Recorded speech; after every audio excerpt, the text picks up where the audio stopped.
കൂർക്കച്ചേട്ടന് ഇഷ്ടമുള്ള ആരൊക്കെയുണ്ട് ഇവിടെ? ഈ വീഡിയോയെ ഇതൊരു പരീക്ഷണ വീഡിയോ ആണ് കേട്ടോ. എന്താണെന്ന് വെച്ചാൽ ഈ കൂർക്ക നന്നാക്കണതിനെ പറ്റി നിങ്ങളുടെ അഭിപ്രായം എന്താ? കാരണം കൂർക്ക നന്നാക്കാൻ കുറച്ച് ബുദ്ധിമുട്ടുള്ള പണിയാണ്. കൂർക്കയിൽ ഒരു തരം കറ ഉണ്ടല്ലോ, അത് നമ്മൾ നന്നാക്കുമ്പോൾ നമ്മുടെ കൈമയാവും. അതാണ് ഇതിൻ്റെ ഏറ്റവും മെയിനായിട്ടുള്ള പ്രശ്നം. എനിക്ക് ഈ സാധനം ഈ കറ ഇങ്ങനെ കൈമയാവണത് എനിക്ക് ഭയങ്കര വെറുപ്പുള്ള കാര്യമാണ് കേട്ടോ. കാരണം അത് പെട്ടെന്ന് പോവില്ല. 2-3 ദിവസം കഴിഞ്ഞാലും അത് പോവില്ല. കുറച്ച് ദിവസം കഴിഞ്ഞാലാണ് എൻ്റെ കൈമേന്നത് പോവുള്ളൂ.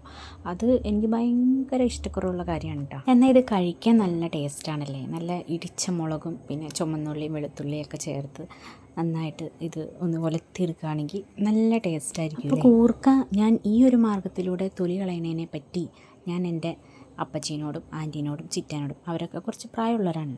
അപ്പം ഞാൻ അവരോട് ചോദിച്ചു കേട്ടോ. അവരോട് ചോദിച്ചപ്പോൾ അവർ പറഞ്ഞു, ഞങ്ങളിതുവരെ അങ്ങനെയൊന്നും കേട്ടിട്ടില്ല. ആ ഒരു മാർഗ്ഗത്തിലൂടെ ഒന്നും കൂർക്ക തൊലി കളയാൻ പറ്റില്ല.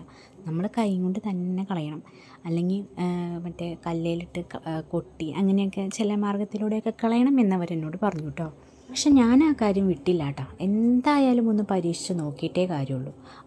അവരങ്ങനെ ചെയ്യാൻ പറ്റൂല എന്ന് പറഞ്ഞല്ലോ, എന്നാൽ പിന്നെ നമുക്ക് പറ്റൂലാത്ത കാര്യം ഒന്ന് പരീക്ഷിച്ച് നോക്കണമല്ലോ.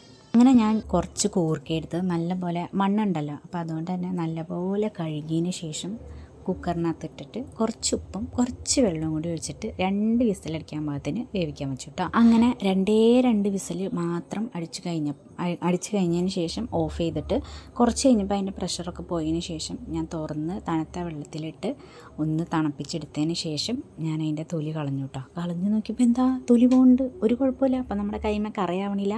പിന്നെ അതിൻ്റെ രോമം ഉണ്ടല്ലോ, ആ രോമം എല്ലാം പോകുന്നുണ്ട് കേട്ടോ. അപ്പോൾ ഇത് കളയാൻ വേണ്ടിയിട്ട് എൻ്റെ കുഞ്ഞിക്കുറുമ്പയും കൂടി റെഡി ആയിട്ട് നിൽക്കണുണ്ട്. എന്തായാലും നമ്മൾ കുറച്ച് മെനക്കെടണം. അപ്പം നമ്മൾ കൈ കൊണ്ട് നന്നാക്കുകയാണെങ്കിലും കുറച്ച് നേരം ഇരുന്ന് അത് വെള്ളത്തിലിട്ട് പിന്നെ കുറച്ച് ബുദ്ധിമുട്ട് അങ്ങനെ എന്തായാലും മെനക്കെടണം.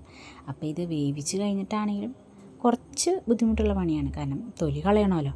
അപ്പോൾ അത് എനിക്ക് തോന്നുന്നു നന്നാക്കണേക്കായും കുറച്ചുകൂടി എളുപ്പം ഇതാണെന്ന് തോന്നുന്നു. അപ്പം ഞാൻ ഇതിങ്ങനെ എടുത്ത എന്താണെന്ന് വെച്ചാൽ ഇന്ന് ബീഫ് കറിയാണ് വെച്ചത്. അപ്പോൾ ബീഫിനകത്ത് ഇടാൻ വേണ്ടിയിട്ടാണ് ഞാനൊന്ന് പരീക്ഷിച്ച് നോക്കിയത്.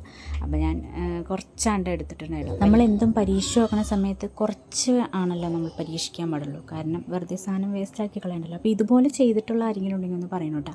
ഇതുപോലെ കുരുട്ട് ബുദ്ധി പ്രയോഗം ചെയ്തിട്ടുള്ള ആരെങ്കിലും ഉണ്ടെങ്കിൽ ഒന്ന് കമൻറ്റ് ചെയ്യണം കേട്ടോ, അറിയാൻ വേണ്ടിയിട്ടാണ്. നമ്മളിങ്ങനെ വേവിച്ചതിന് ശേഷം ഇങ്ങനെ തൊലി കളഞ്ഞു വളർത്തുമ്പോൾ അതിന് ടേസ്റ്റ് വ്യത്യാസം ഉണ്ടാവില്ല എന്നൊക്കെ. അങ്ങനെയൊന്നുമില്ല കേട്ടോ.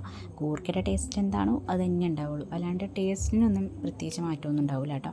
അപ്പോൾ ഇഷ്ടപ്പെടുകയാണെങ്കിൽ ഒന്ന് ലൈക്ക് ചെയ്യണേ.